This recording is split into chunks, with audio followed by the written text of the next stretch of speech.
Sabarmati online classes में आप सभी का स्वागत है। इस वीडियो में हम क्लास 12th इंग्लिश पोएट्री के अंतर्गत 4th chapter A thing of beauty की सेंट्रल आइडिया देखेंगे।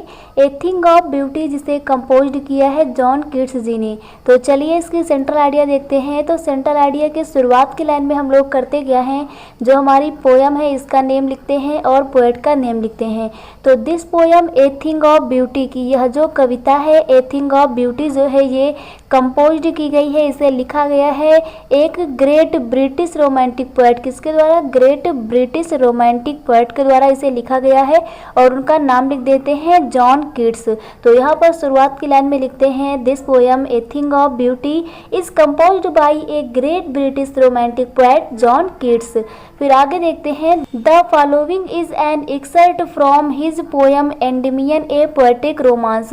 तो यह जो पोयम है या जो poem a thing of beauty है या जॉन कीट्स जी की एक जो पोयम है एंडेमियन ए पोएटिक रोमांस, उसका ये एक शॉर्ट फॉर्म है जो यहाँ पर लिया गया है। और आगे इसमें बताया गया है इन दिस पोयम की इस पोयम में क्या होता है, जो पोएट जॉन कीट्स जी हैं ये मोस्टली मुख्यतः ये डिस्क्राइब वर्णन करते हैं अबाउट ए ब्यूटीफुल थिंग, एक सुंदर वस्तु के बारे में यहाँ पर मुख्य रूप से ये वर्णन करते हैं, जो क्या होती है is a source of Joy, जो खुशी का स्रोत होती है, जो सुख का स्रोत होती है। तो यहाँ पर मुख्य रूप से जो पोएट हैं वे डिस्क्राइब करते हैं किसको, ब्यूटीफुल थिंग के बारे में, कि ब्यूटीफुल थिंग जो होती है is a source of Joy, वो खुशी का स्रोत होती है। And what pleaser does a beautiful things give us, और जो एक सुंदर वस्तु होती है वो हमें कितना प्लीजर देती है, कितना आनंद देती है। And also about natural things, और यहाँ पर मुख्यतः जो नेचुरल चीजें हैं, प्राकृतिक वस्तुएं हैं, इनके बारे में बात किया गया है। यहाँ पर जो ब्यूटी की बात की जा रही है वो किस प्रकार की है, नेचुरल है। According to the poet, poet के अनुसार क्या है, the thing of beauty provides, हमें उपलब्ध कराती है जॉय, खुशी, फॉरएवर, हमेशा के लिए। तो पोएट के अनुसार, जॉन कीट्स जी के अनुसार क्या है, जो थिंग ऑफ ब्यूटी होती है वो क्या करती है, वो हमें हमेशा के लिए खुशी उपलब्ध कराती है। बिकॉज, क्योंकि ब्यूटी नेवर डाइज, क्योंकि जो ब्यूटी जो सुंदरता होती है वो कभी नहीं मरती है। विच इज इटर्नल, ये क्या होती है, जो सुंदरता होती है ये अमर होती है। तो जो सुंदरता होती है वह कभी नहीं मरती है और वह अमर होती है। The things of beauty mentioned in the poem are, की जो थिंग्स ऑफ ब्यूटी यहाँ पर मेंशन किया गया है, जिसका यहाँ पर जिक्र किया गया है, वर्णन किया गया है, वो ब्यूटी क्या है, वो कुछ इस प्रकार से है। द सन मीन्स सूर्य हो गया, द मून चांद हो गया, ट्रीज जो पेड़ हैं, ओल्ड एंड यंग मीन्स नए और जो पुराने पेड़ हैं वो हो गए, सिंपल सीप हो गए, यहाँ पर बेड़ का वर्णन किया गया है, डैफोडिल्स यहाँ पर फूलों का वर्णन किया गया है, क्लियर रिल्स और जो स्वच्छ जल की धाराएं हैं ये हो गई, मस्क रोजेज मीन्स कस्तूरी के जो गुलाबी रंग के फूल हैं वो हो गए, एंड आल्सो फॉरेस्ट और जंगल को बताया गया है, ईटीसी और आदि भी हैं। तो यहाँ पर जो थिंग ऑफ ब्यूटी है वो क्या है, सन है, मून है, ट्री हैं और सिंपल सीप है, डैफोडिल्स है, क्लियर रिल्स हैं, मस्क रोजेस हैं, फॉरेस्ट हैं, इन सबको यहाँ पर थिंग ऑफ ब्यूटी बताया गया है। फॉर द पोएट, जो पोएट हैं जॉन कीट्स जी हैं, इनके लिए ए थिंग ऑफ ब्यूटी वाज, जो ए थिंग ऑफ ब्यूटी है वो क्या है, वो नेचुरल ब्यूटी है, वो प्राकृतिक सुंदरता है। मीन्स यहाँ पर जो पोएट है इनके लिए ए थिंग ऑफ ब्यूटी जो है वो अर्थ है। तो यहाँ पर पृथ्वी की सुंदरता की बात पोएट जॉन कीट्स जी कर रहे हैं।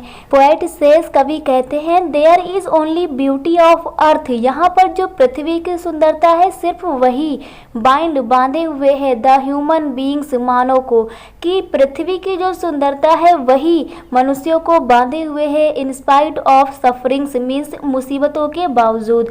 तो सिर्फ जो पृथ्वी है, ओनली ब्यूटी ऑफ अर्थ, सिर्फ जो पृथ्वी है इसकी सुंदरता ही मनुष्यों को कष्टों के बावजूद भी बांधे हुए है। In short poet says that, की शॉर्ट में अगर कहे तो जो पोएट है वो क्या कहना चाहता है, ए thing of beauty is Joy forever, की जो ए थिंग ऑफ ब्यूटी होती है ना वो जॉय फॉरएवर होती है, वह हमें हमेशा सुख देती है।